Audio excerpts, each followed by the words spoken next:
Hey Scott, welcome to GAC RMHC Golf Classic. Just want to give you an opportunity here to view your swing at regular speed. We'll let that play on through. We'll put you back in your address position, and we'll go ahead and take a look at a few things for you. So while we got you back here in your setup, we can see that perhaps your spine is it's a little bit rounded through here, so we could probably straighten that out a little bit more. From there, your legs come down. Looks like your legs might be just slightly unlocked, and then your arms hang down off your tilted spine and the club works out to the ball. So I'd revise your posture a little bit just by trying to get your spine a little bit, just a little bit straighter, as we've indicated here based on the red line that corrected itself. Then from there, try and get the legs just a little bit more unlocked than they are. I don't want you to bend them because bending causes us to sit, but I would like to get your legs a little bit more unlocked, and then let those arms hang down as they are, and then let the golf club work out to the ball. So just a slight revision from your slightly rounded spine, little tall in the legs. At this point in time, I want to take a look at your alignment. First thing we'll do is we'll take a look at where your feet are going, and we can see that your feet are going in a pretty good location here. Carry that out towards the fairway. Theoretically, your club face is supposed to run parallel to your feet. Parallel lines on camera would have an appearance to converge, and with that philosophy in mind, we can see that we're sort of set up right at the corner's edge of the fairway. Okay? So we may see some form of a compensation where we're trying to get the ball back a little bit more to the center. Now, I do want to point something else out here, how you stack your upper body open relative to your lower body. So see how we can see your left arm underneath your right arm? We should not be able to see that. So what that's telling us at address is, unfortunately, your forearms, if I were to lay an alignment tool over your forearms are going way left. Well, notice where that is. It's back towards the intended target. And then your shoulders are also a little open. So we have a disconnect between our lower and upper halves. Your upper body is extremely open compared to your lower body, and that's because your subconscious brain is telling you, hey, we're aimed a little bit right over towards the corner of the water. We want to hit the ball back to the left. So your upper body is sort of automatically presetting that to say, hey, swing this golf club to the left, pull the ball to the red flag. Okay? And we'll get a sense of this as we go ahead and take a look at the golf swing. So let's pull up Jordan Spieth here. Again, before we take a look at the golf swing, which has some color-coded lines on the screen just to use as a visual reference, notice how we cannot see Jordan's left arm underneath his right arm. So that shows you that his forearms and his shoulders are running parallel to his feet. Okay? Whereas you're stacking your upper body open to your feet because, again, you're telling yourself, I got to hit this ball away and back to the left and back to the center of the fairway.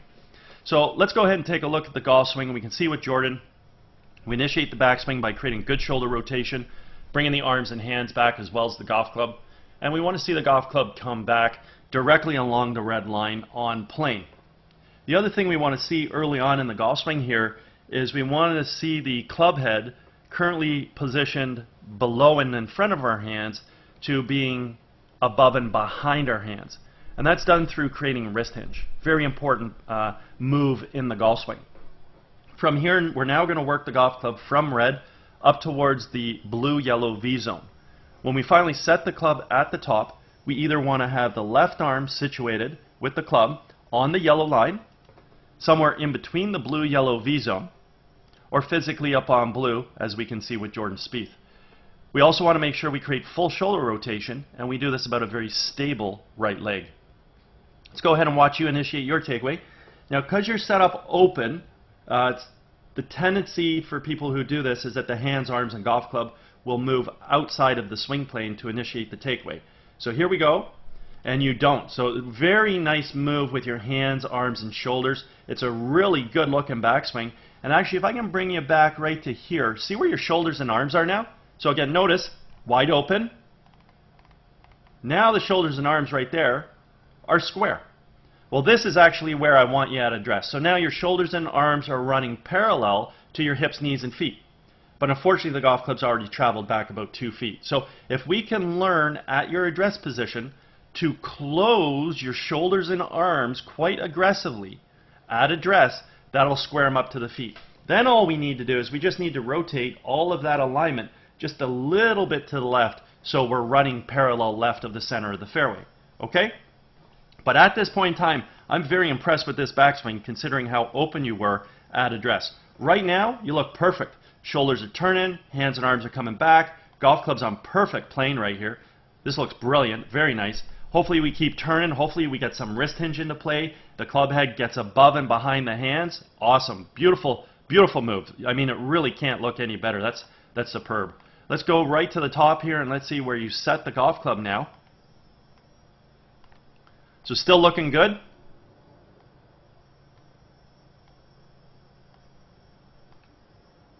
So very nice. Get a little bit of run on there, but the reality is you have really good turn, stable right side.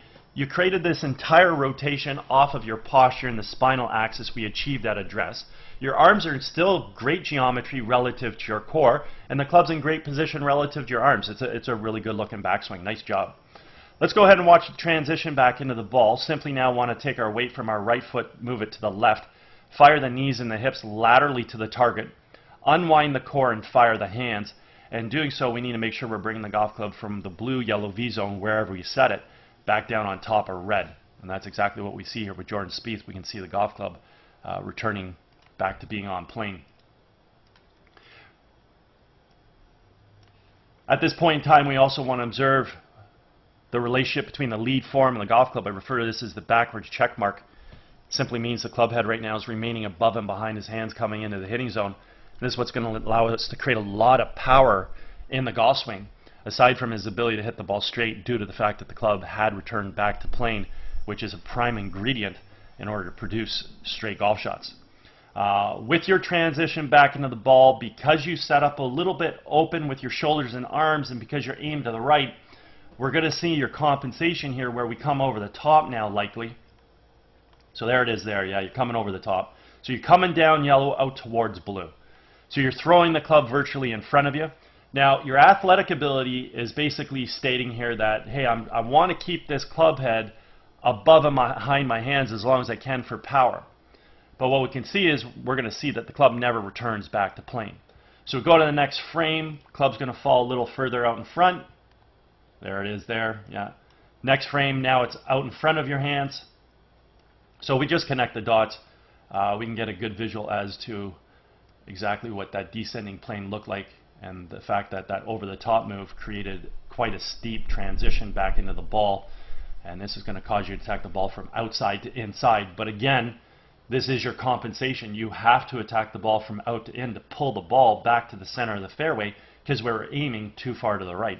So again, in Jordan's case, because he's aimed well, he's returning the golf club back to plane. And now the golf club's coming into the ball directly from plane. So he's going to be able to hit the ball straight based on that alignment, assuming that the club face squares up via having a good grip. And those are the three things we need to be consistent to hit straight balls. We have to have good alignment, good downswing plane, and a good club face position.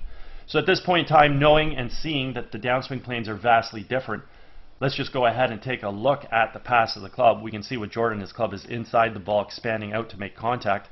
Club moves through in a nice, natural, subtle arc. Your club is outside the ball, dropping down and across to make contact. And very simply put, if you happen to square the club face up to that path, you'll pull the ball to the left. But again, we'd already stated that's your compensation. So you're attacking the ball from outside, striking the ball, moving to the inside, and you're hoping you can pull straight that shot right back online. If you leave the face a little open or a little closed, then no issues still. I mean, we're just going to hit a little bit of a pull fade or perhaps a little bit of a pull draw if we haven't timed it perfectly and hit a pull straight shot. But if we over release the club, problem now is we're going to hit too much of a pull draw or pull hook, or if we leave the club face too open, we're going to hit some kind of a pull fade or pull slice. And That's what the over the top move does. When we're swinging the golf club from out to in, we're having to manipulate that club face, and based on the timing of that club face will be indicative of what happens at golf ball. Over release it follows yellow, under release it follows blue, and if we time it precisely, like I said, we'll hit one of three shots. It's either a pull straight shot, a subtle pull fade, or a subtle pull draw. Over release it, it's a pull hook. Under release it, it's a block slice. At this point in time, through impact, see your right heel's barely coming off the ground. Let's see if you continue that foot activity through the finish. So you do, you get up on your toe, get to your left side. So really great look and finishing position there from you. Looks awesome. Overall, some really great athleticism from you. Your hand, excuse me, your hands work really well. They come back, they fire through. Your core works well. You coil back, uncoil through. You got good footwork allowing you to get through to a good finish. One of the things you want to do as you move to your finish, though, is you want to get your weight into your left heel. See how you're falling over towards where the ball used to be? That's because you're finishing with the weight on your left foot, but on your toes. Finish with the weight on the heel of the left foot, and you won't fall over. The reason why your weight's moving to your toes, though, is because of this over-the-top move, which is sending the center of gravity too far forward, and that's why you're having a tough time keeping your balance right there. Okay? Through impact, looks like your club face did a great job. Let's just back this up to just before impact and check out what the club face did with this out to in path. So club face, it looks like it's remaining in a nice position through the ball, not over releasing, not staying too open. We are pulling the ball back on line. Let me see if I can pick that up past your head or not. No, I can't pick it up past your head again. So we got to see it just before, so right there. So basically what we can see is golf ball is heading right there at the tip of that arrow. That ball is being pulled back online. And like I said, where that ball goes will be indicative of, you know, exactly what did that club face do. So fortunately, if we want to be consistent and hit perfect straight shots all the time, we do have to have good aim where we're running parallel left of the target. The club has to come down on plane, and we have to square the face up. In your case, we can see that you're aiming too far right and you're coming over the top trying to pull the ball left. At that point in time, you got to manipulate the club face, and it does require good timing on your part to find the intended target. Okay? And you will. If the timing's on, you're going to hit great golf shots. Anyways, if at any point in time you ever want to work on any of these aspects, I'm located over at Glen Abbey in Oakville. Be happy to structure a little program for you. Also, if you guys are involved with any tournaments and you're looking for a unique gift to provide to your guests, feel free to reach out. Be happy to discuss my swing analysis services with you.